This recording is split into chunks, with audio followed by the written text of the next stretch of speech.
You know that feeling, right? You've just built this gorgeous raised garden bed, you're so proud of it, and then you go to fill it, and you get total sticker shock. We have all been there.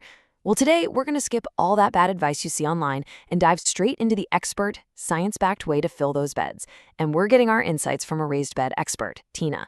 Seriously, this method is not only going to save you a ton of money, it's going to give you an incredible harvest. Let's dig in and see how you can build a thriving garden ecosystem from the ground up. So let's just start with the question that trips up so many gardeners, new and old. You've done all the hard work, you've built the frame, and now you're staring at the most expensive part of the whole project.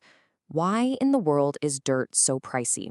Well, it usually comes down to just one thing: convenience.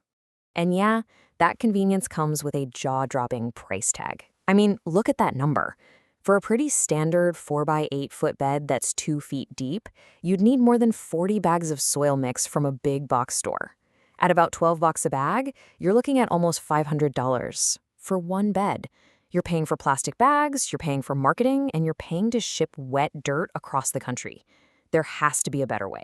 And this chart just lays it all out, plain and simple. Bagged soil? It's way, way off the charts expensive.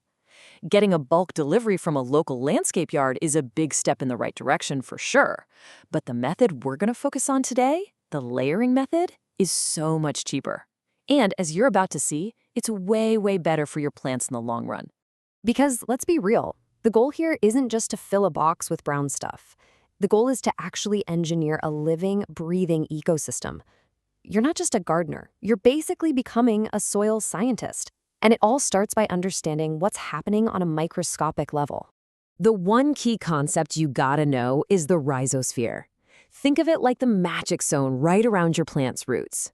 It's this bustling, microscopic city where the roots trade sugars they make for nutrients from all the beneficial bacteria and fungi in the soil.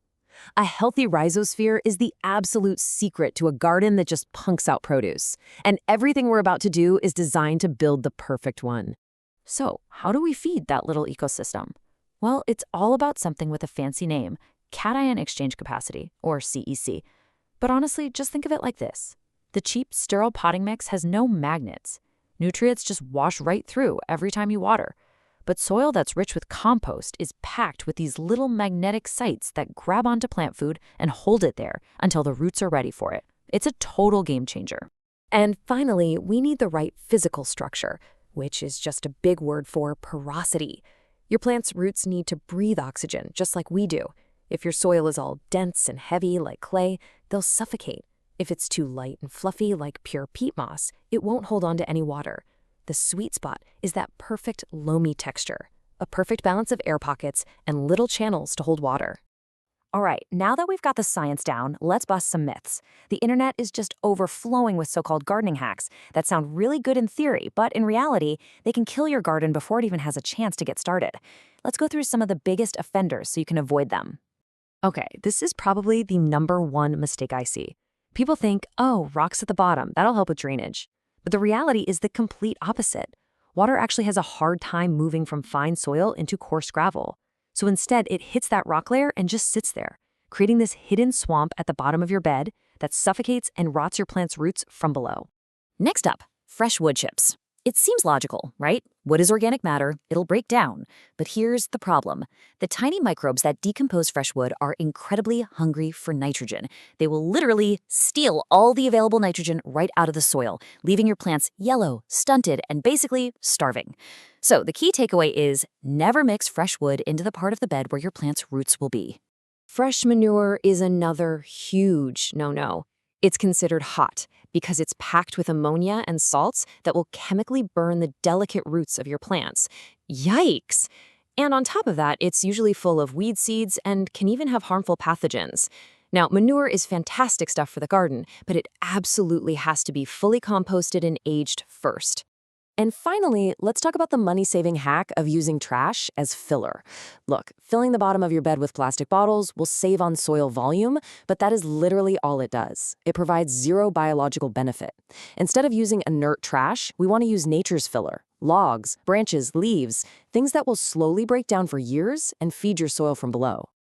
So what is this better way? It's a technique that's sometimes called hugelkultur, but I like to call it the forest floor method. We're basically building a self-sustaining, self-fertilizing, water-hoarding ecosystem right inside our garden bed, just like you'd find on the floor of a healthy forest. And it's actually a really simple 4-layer system. You start at the very bottom with a carbon base, think big logs and branches. On top of that, you add a green layer for nitrogen. Grass clippings, leaves, kitchen scraps work great. Next up is a buffer layer, something like cardboard, to separate things a bit. And finally, the most important part, the top 10 to 12 inches is your root zone, a perfect mix of about 60% topsoil and 40% compost. And the benefits of doing this are just incredible. Those big logs at the bottom act like a giant sponge, soaking up water and then slowly releasing it back to your plants during dry spells. All that organic material becomes a slow-release fertilizer that will feed your garden for years. And maybe the best part of all, you can fill up to 60% of your bed's volume completely for free. Okay, so this brings us to the really practical part. How do you get your hands on the good stuff, the black gold of the garden, compost, without spending a fortune? The key is to know where to look. Here are 3 pro strategies. First, check with your city or town for a municipal compost program. It's often free or super cheap. Second, give local horse stables a call. They are usually thrilled for someone to haul away their aged manure.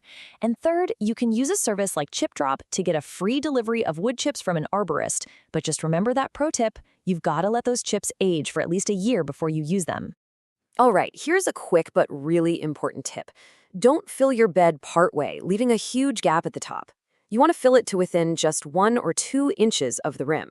This actually improves airflow right at the soil surface, which helps prevent fungal diseases.